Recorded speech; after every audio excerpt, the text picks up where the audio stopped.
Act makes allowances for something like this. Um, Immediately after Section 138 of the Constitution, we talked about grounds for voiding an election, and there are basically four. Um, the first one is that the candidate whose election is being questioned uh, was not qualified in the first instance to contest the election. Second, that there are corruption in the electioneering process, and there are no compliance with the principles of the Electoral Act. Three, that the candidate or the respondent in the election who has been given a certificate of return was not elected, validly elected by lawful vote cast in the election, and that the other candidate, the petitioner or his party, was lawfully nominated but excluded from the election. So immediately after this ground, which is in Section 138, you have Section 139, which says that once there is substantial compliance, then the election should be allowed to pass. Now, before we get to that stage of contending whether there is substantial compliance and all that, INEC has to do everything, not just for the purpose of arguing right and being vindicated at the prospective election petition, but because that's what is right by the Nigerian people, to do everything to ensure that a lot of people participate in this process, and that overall, both the participants, the contestants, the observers, and INEC itself can say we've given it our best shot, and that this is an election of which we have to be very proud. Well, let's take us to Surulere live in Lagos, where Seun Kimbaloye, our political correspondent, is standing by to give us more information. We understand that the governor himself, Babatunde Fashola of Lagos State, will be going through the process where you are. Seun, what do you got for us? All right, July, what we have here is that we are at the state grammar school around the county area. We are actually at the 002 polling unit in Surulere area of Lagos. It's interesting to know that this is the same polling unit where the governor of Lagos State, Babatunde Fashola, and the wife will be voting. I have them very close to me. They've been accredited and they're waiting to vote. It's interesting to know that we've been here for several minutes. It's a very long queue, one of the longest I've seen today in the city of Lagos. Let me allow you to hear from the governor himself so that he can tell us how the process has gone so far from his perspective. Thank you so much, Your Excellency, for joining us on Channel Television. You've been accredited. How did it go, and how's the process so far? The accreditation there was largely smooth. There has been no worrisome incident with police. In my experience, I got accredited within a minute of, because my right thumb failed for the left thumb work, and we're on the queue for about 10 minutes to get accredited. We're done in 90%.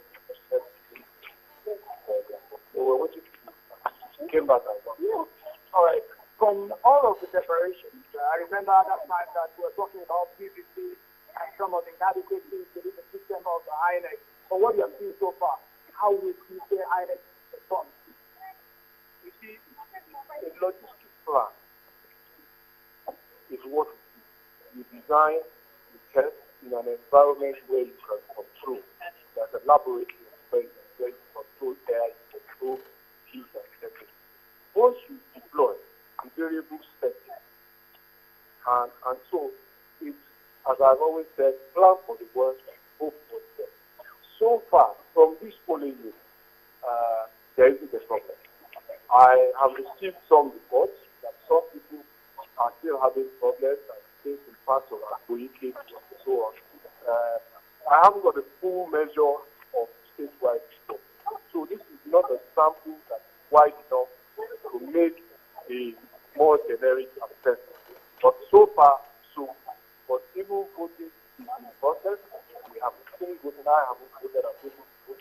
So it's rather premature, but as I said, from what I can see here, people have turned out largely. I have the largest turnout that I've seen in this polling for a long time. So let's see how it goes. People are comporting themselves. So Touch and go.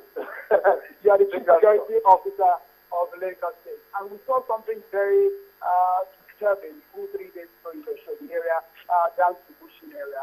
But today we've not heard of any chemist process so far.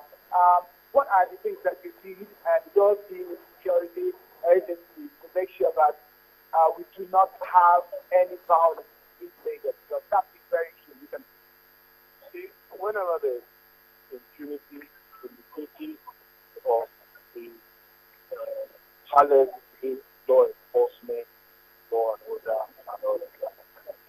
One of the things I said in my address 2 days ago was that if we truly wanted history, we should all come out and demonstrate that that's important.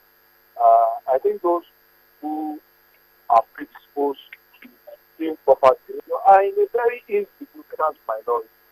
And that with our large numbers, with our football, with our experience, we vote with our feet and our ballot and go what we want. And I think that the clear numbers that we've seen here will give anybody who is thinking of to think again. So, and that's what one expects to happen. And that if the majority of the people say this is how it is, that is how it will be. Interesting. The wife of the governor is interestingly right in front of him. She will cast a vote just before he casts, but he's not privileged and he's Your Excellency, Ma, tell us from your own perspective. I don't want you to give us the governor's perspective. Tell us your own perspective of the process.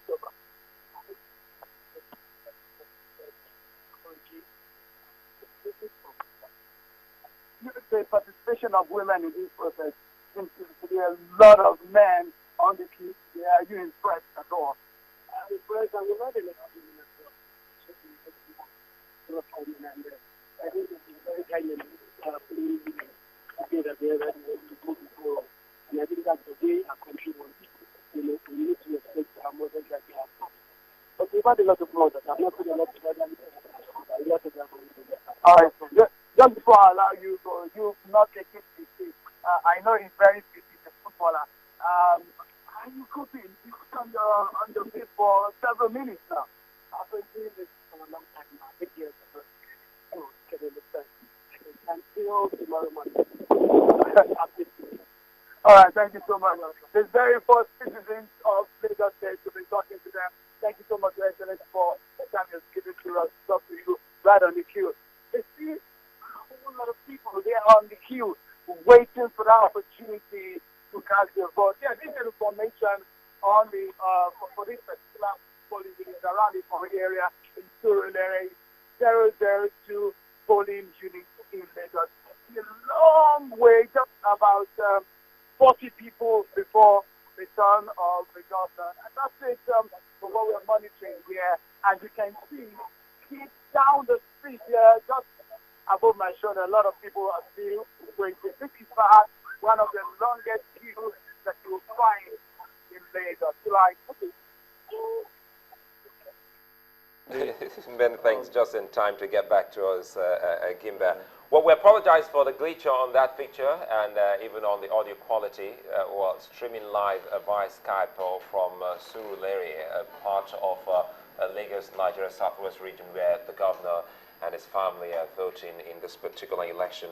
So far, accreditation is still on in some parts.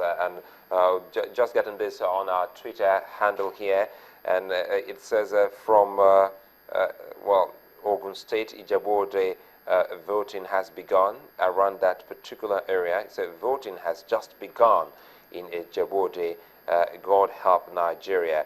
And of course, from Suraj Sharif, he's saying, well, there seem to be, he wants to confirm if we've heard any story from Gombe State in Nigeria. He's getting some feeds of not too good a story from Gombe State. Well, we'll need to get to our correspondent there to verify this particular information. Gimba. Very interesting indeed that Gombe State would like to let you also in on it.